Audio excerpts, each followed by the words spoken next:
Salam sejahtera, terima kasih karena bersama dengan saya di Nazilin Unity Channel. Tahanan rumah buat Najib hina kedaulatan undang-undang, dipetik daripada Malaysia Kini. Isu titah edendum dan isu tahanan rumah Najib baru-baru ini menggemparkan seluruh Malaysia. Ini telah menjadi buah mulut di mana-mana. Menjadi persoalan juga daripada netizen ialah kalau Najib dibenarkan ditahan di rumah, apa akan jadi dengan kes-kes beliau yang sedang berjalan lagi?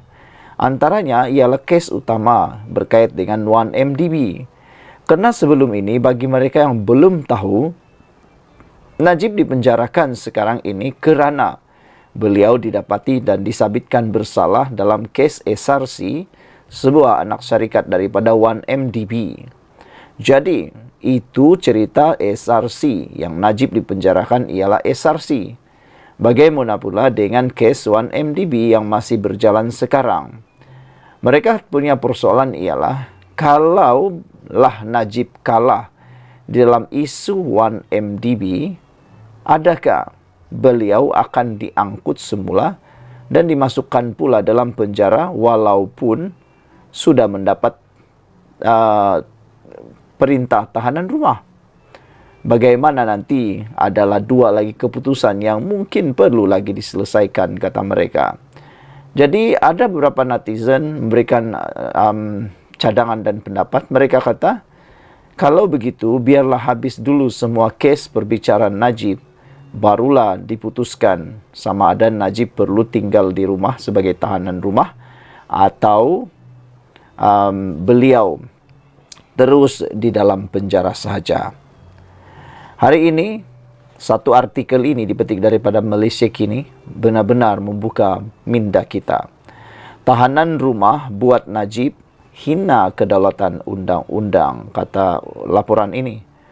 Membenarkan tahanan rumah buat bekas Perdana Menteri Najib Razak akan menghina kedaulatan undang-undang, kata Projek Stability dan Accountability untuk Malaysia projek sama.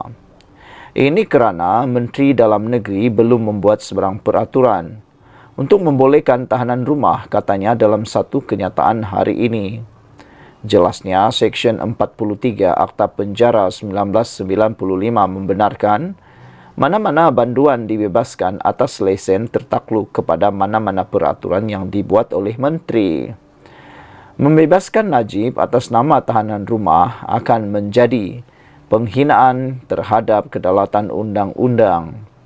Ia akan menjadi demonstrasi terang-terangan di standard penguatkuasaan undang-undang. Paling teruk, ia akan menjadi subversi terhadap raja berperlembagaan dan demokrasi berparlimen, subversi kepada asas negara Malaysia, kata Badan Pemerhati Reformasi Institusi itu. Jika lampiran yang menggantikan hukuman Mahkamah Najib dengan tahanan rumah wujud, maka ini bertentangan dengan prinsip bahawa undang-undang hanya boleh digubal oleh badan perundangan dan kerajaan yang dipilih tambahnya. Projek sama merujuk kepada dakwaan perintah edendum yang dikeluarkan oleh bekas Yang di-Pertuan Agong Al-Sultan Abdullah Riyatuddin Al-Mustafa Bilal Shah pada Januari lalu, dan afidavit Timbalan Perdana Menteri Ahmad Zaid Hamidi yang mengesahkan kewujudan dokumen itu. Najib memohon kebenaran untuk memaksa pelbagai wakil kerajaan, Menteri Dalam Negeri, Peguam Negara, Lembaga Pengampunan, Kerajaan Persekutuan dan beberapa responden lain untuk mengesahkan edendum diraja itu. Bagaimanapun, semakan oleh Malaysia Kini mendapati peruntukan tahanan rumah ketika ini tidak wujud dalam undang-undang Malaysia. Pada 2 Februari lalu, Lembaga Pengampunan mengurangkan hukuman penjara Najib daripada 12 tahun kepada 6 tahun dan mengurangkan dendanya daripada 210 juta kepada 50 juta ringgit. Najib dikurung di penjara Kajang selepas disabitkan kesalahan dalam kes rasuah SRC Internasional membabitkan penyelewengan RM42 juta ringgit Malaysia. Hukuman 12 tahun dan sabitan itu dijatuhkan oleh Mahkamah Tinggi dan dikekalkan oleh Mahkamah Rayuan serta Mahkamah Persekutuan. Komen daripada netizen berkait isu ini ialah, Green Cheetah kata, Green Cheetah 3221 kata bukan saja hina kedaulatan undang-undang, juga menghina rakyat Malaysia. AKJ kata sekiranya kewujudan edendum ini benar, ia hanya menjatuhkan imej lembaga pengampunan. Ini menunjukkan, kata beliau, lembaga pengampunan yang terdiri daripada pejabat peguam dan menteri, khususnya Menteri KDN juga dalam keadaan sedar sengaja membelakangi perlembagaan negara. Sekian dulu untuk kali ini, ikuti terus ulasan selepas ini. Salam sejahtera, terima kasih kerana bersama dengan saya di Nazilin Unity Channel. Hari ini kita dikejutkan dengan keputusan daripada mahkamah berkaitan dengan titah edendum, titah tambahan pengampunan Najib, iaitu titah yang berkaitan dengan tahanan rumah.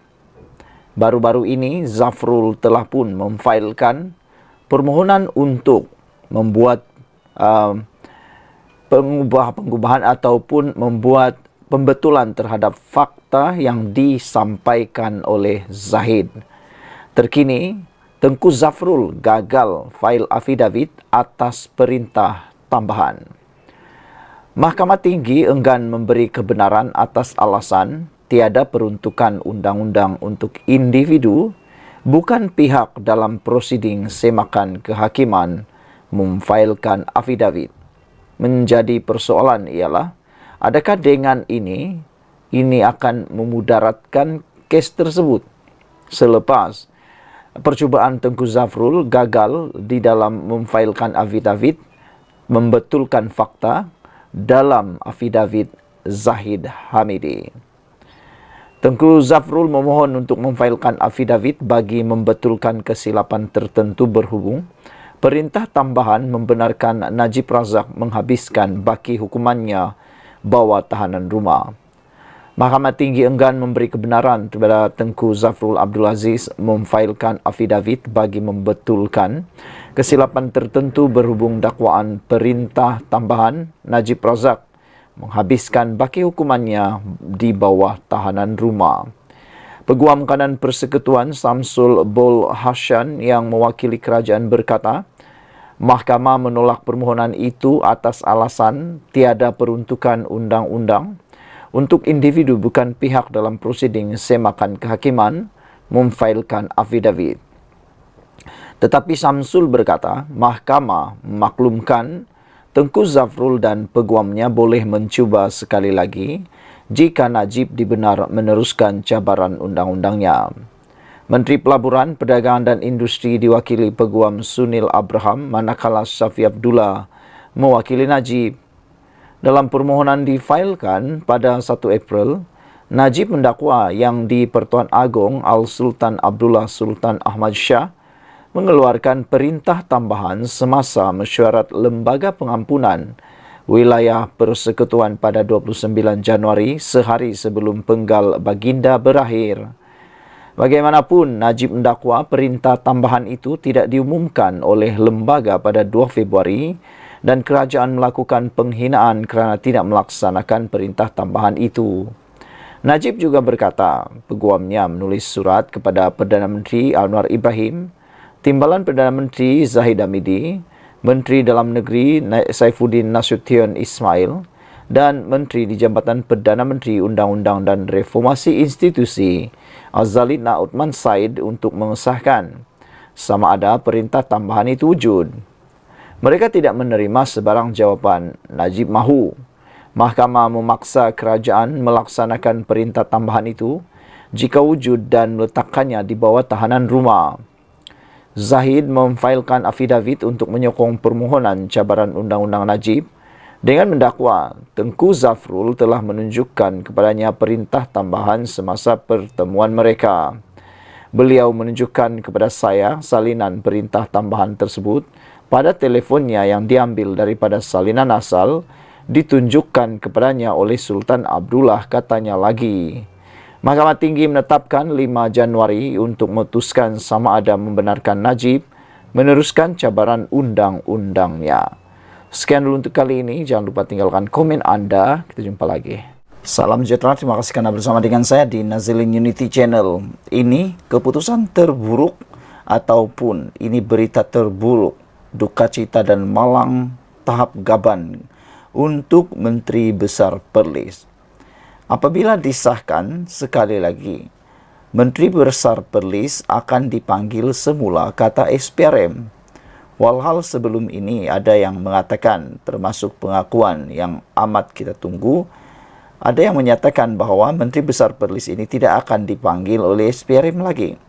Tapi rupa-rupanya, tak sampai sejam selepas pendedahan itu, SPRM buat kenyataan, Menteri Besar Perlis akan dipanggil semula. Persoalannya ialah, adakah beliau akan menjadi Menteri Besar yang pertama dipimpin dalam pimpinan Perikatan Nasional ataupun dalam Parti PAS sebagai Menteri Besar akan didakwa di mahkamah. SPRM tidak menolak kemungkinan memanggil semula Menteri Besar Perlis Muhammad Syukri Ramli berhubung siasatan dakwaan kes salah guna kuasa. Rupa-rupanya inilah sebabnya Menteri Besar Perlis ini disiasat SPRM, yaitu dakwaan kes salah guna kuasa. Ada laporan yang kita baca sebentar tadi menyatakan beberapa indikasi yang menunjukkan siasatan itu memang menjurus kepada kes salah guna kuasa. Ada yang menulis tak sampai 1 tahun ataupun tidak sampai 2 tahun Menteri Besar Perlis ini menjadi Menteri Besar di Perlis sudah kena siasat oleh SPRM gara-gara kes salah guna kuasa. Itu baru 2 tahun, kata netizen. Kalau selepas ini, apa pula yang akan bakal terjadi? Ketua Pesuruhjaya SPRM Tan Sri Azam Baki berkata, keputusan untuk memanggil semula Pesuruhjaya PAS Perlis itu atau sebaliknya tertakluk kepada keperluan siasatan. Bergantung kepada hasil siasatan, katanya ringkas kepada Berita Harian. Beliau berkata demikian ketika ditanya kemungkinan SPRM akan memanggil semula Muhammad Syukri selepas ini. Semalam Azam menegaskan atau mengesahkan Muhammad Syukri ditahan bagi membantu siasatan mengikut Seksyen 23 Akta SPRM 2009 membabitkan dakwaan salah guna kuasa. Beliau bagaimanapun dibebaskan dengan jaminan SPRM selepas hampir 8 jam diambil keterangan. Muhammad Syukri sebelum ini ditahan pada jam 11 pagi ketika hadir memberi keterangan di Ibu Pejabat SPRM di sini. Difahamkan beliau disiasat mengikut Seksyen 23 Akta SPRM 2009 berhubung isu salah guna kuasa. Ia membabitkan pelaksanaan projek pembangunan prasarana termasuk membaik pulih, menyelenggara, berbekalan dan perkhidmatan di seluruh Perlis sejak tahun 2022. Media sebelum ini melaporkan anak kepada Menteri Besar Perlis itu antara 6 individu yang direman oleh SPRM bagi membantu siasatan berhubung pemalsuan dokumen tuntutan palsu berjumlah Rp600.000. Malah SPRM dilaporkan sedang menyiasat seorang pemimpin kanan di utara tanah air kerana disyaki melantik beberapa syarikat dipercayai mempunyai kepentingan dengan yang membabitkan projek pembekalan dianggar bernilai Rp300.000. Pemimpin itu juga disyaki melantik beberapa syarikat bagi kerja-kerja baik pulih dan penyelenggaraan jalan yang membabitkan peruntukan pejabat menteri besar kira-kira RM1 juta yang dipercayai mempunyai kaitan dengan anak pemimpin berkenaan. Sekian dulu untuk kali ini. Jangan lupa tinggalkan komen anda, tekan butang subscribe, ikuti terus ulasan selepas ini.